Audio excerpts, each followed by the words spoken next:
Rocket গতিতে বাতাসের বুক চিরে পাহাড়ি আঁকাবাঁকা পথে তীব্র বেগে ছুটে চলছে এক বিয়ারিং গাড়ি। ফিলিপাইনের গহীন পাহাড়ে কোনো ইঞ্জিন ছাড়াই কাঠের চাকার ঘর্ষণে তৈরি হচ্ছে আগুনের ফুলকি। গতির এই মরণ খেলার নাম লিগিরন এক্সট্রিম। কিন্তু রোমাঞ্চের এই যাত্রায় প্রতি মুহূর্তেই ওত পেতে থাকে বড় দুর্ঘটনা। যেহেতু এই যান সম্পূর্ণ কাঠের তৈরি এবং কোনো ব্রেক নেই, তাই সামান্য নিয়ন্ত্রণ হারালেই পাহাড় থেকে ছিটকে পড়ে চুরমাচুর হয়ে যায় হাড়গোড়।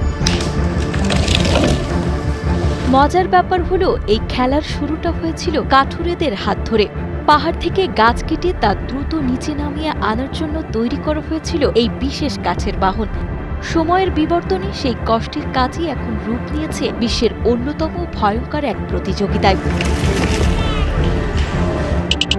আমাদের ভিডিওগুলো ফেনী জেলা থেকে দেখছেন ইমরান হোসেন, ঢাকা মোহাম্মদপুর থেকে দেখছে জাহিদ, আয়েশা আবিদা দেখছেন চাঁদপুর থেকে, হাসান বাপ্পি মাতবর সৌদি আরব থেকে, টাঙ্গাইল থেকে দেখছেন আরফান শুভ। আপনি কোথা থেকে দেখছেন তা জানিয়ে দিন কমেন্ট বক্সে। পাহাড়ি ঢালে জীবন বাজি রেখে যারা প্রথম হতে পারেন তাদের জন্য পুরস্কার হিসেবে থাকে ফিলিপিনো মুদ্রায় প্রায় 10,000 থেকে 30,000 পেসো, যা বাংলাদেশি টাকায় প্রায় 20,000 থেকে 60,000 টাকার কাছাকাছি। তবে অর্থের চেয়েও বড় বিষয় হলো সাহসের পরীক্ষা, যেখানে জয়ী ব্যক্তি পান লিগিরন কিং বা পাহাড়ের রাজার খেতাব।